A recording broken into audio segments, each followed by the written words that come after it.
الرحمن الرحیم انما المشرکون نجس، مشرک تو نجس ہے۔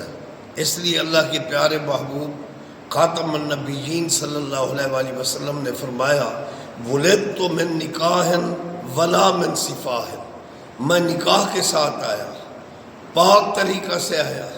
اس لیے عالم اسلام کے مسلمانوں کا اجماع ہے حضور کا حسب بھی پاک ہے، نسب بھی پاک ہے، اور پھر قرآن کی نص ہے وَتَقَلُّبَكَ فِي السَّاجِدِينَ، یا رسول اللہ آپ ساجدین میں جلوہ گر ہوتے ہوئے آئے۔ اس لیے جناب آدم کی پیشانی میں نور مصطفیٰ چمکا، وہ پاک۔ جناب شیش کی پیشانی میں یہ نور چمکا، وہ پاک۔ جناب ادریس کی پیشانی میں نور مصطفیٰ چمکا، وہ پاک۔ جناب نوح کی پیشانی میں نور مصطفیٰ چمکا، وہ پاک۔ تاروخ کی پیشانی میں نور مصطفیٰ چمکا، وہ پاک۔ ابراہیم کی پیشانی میں نور مصطفیٰ چمکا، خلیل اللہ پاک۔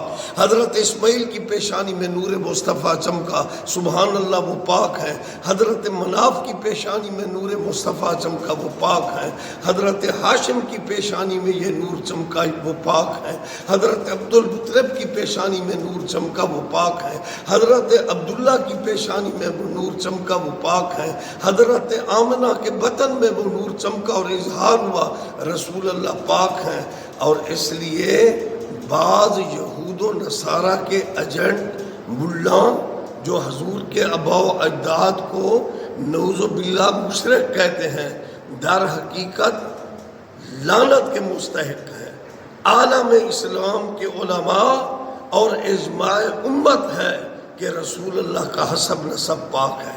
دیکھیں جناب عیسیٰ علیہ السلام اللہ کی قدرت کاملہ سے پیدا ہوئے اور گہوارے میں اعلان کرتے ہیں انی عبداللہ آتانی الکتاب وجعلنی نبیہ۔ اور اس محبوب خدا امام الانبیاء خاتم الانبیاء کا کیا مقام ہوگا جنہوں نے فرمایا کنت نبی و آدم بین الماء والطین۔ سبحان اللہ، میں تو اس وقت بھی نبی تھا جب آدم پانی اور مٹی میں تھے۔ اس لیے جو حضور کے آباء و اجداد کے اوپر شرک کا فتویٰ لگاتا ہے العیاذ باللہ، وہ ملا در حقیقت دشمن رسول ہے اور لعنت کا مستحق ہے۔ اہل سنت اور علماء اہل سنت اور اجماع امت اور عالم اسلام کے مسلمانوں کا عقیدہ ہے ہمارے نبی کا حسب نسب پاک ہے۔ ختم نبوت زندہ باد اور عقیدہ ختم نبوت زندہ باد۔ الصلاۃ والسلام علیکہ سیدی یا رسول اللہ وعلی آلکہ و صحابکہ یا حبیب اللہ۔ اللہ اللہ اللہ اللہ اللہ اللہ حق